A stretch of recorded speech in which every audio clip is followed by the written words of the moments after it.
इस समय दुनिया के कई देशों में कोरोना वायरस के केस बढ़ रहे हैं। इस बीच ओमिक्रॉन का सब वेरिएंट XBB.1.5 भी तेजी से अपने पांव पसार रहा है। इस क्रैकन वेरिएंट का उपनाम दिया गया है। इस स्ट्रेन की पहचान अब तक 28 अन्य देशों में की जा चुकी है। भारत में भी XBB.1.5 के कुछ केस दर्ज किए गए हैं। ऐसे में ये जानना जरूरी है कि क्रैकन वेरिएंट कितना खतरनाक है और क्या ये दुनिया भर के लिए चिंता का कारण बन सकता है।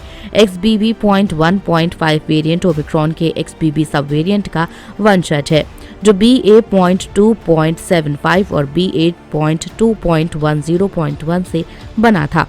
XBB वेरिएंट पहले ही सिंगापुर और भारत सहित देशों में फैल चुका है। अक्टूबर में ही इसके केस रिपोर्ट किए गए थे। XBB में म्यूटेशन के बाद इसका अपग्रेड वर्जन XBB.1.5 वेरिएंट आया है, जिसे क्रैकेन नाम दिया गया है। क्या ये पिछले वेरिएंट से ज्यादा खतरनाक है? XBB.1.5 और पिछले वेरिएंट्स की गंभीरता और लक्षणों में कोई महत्वपूर्ण अंतर नहीं है। हालांकि वैज्ञानिकों का कहना है कि ये वेरिएंट इम्यूनिटी को चकमा दे सकता है और तेजी से फैल सकता है। हालांकि इससे लक्षण गंभीर होने की आशंका नहीं है, लेकिन ये टीके ले चुके लोगों को भी संक्रमित कर सकता है। जनरल सेल में प्रकाशित एक हालिया पीयर रिव्यू लेख में वैज्ञानिकों ने चेतावनी दी है कि XBB सब वेरिएंट मौजूदा कोविड टीकों के लिए गंभीर खतरा पैदा कर सकते हैं। क्या XBB.1.5 से चीन में भी बढ़ रहे हैं मामले?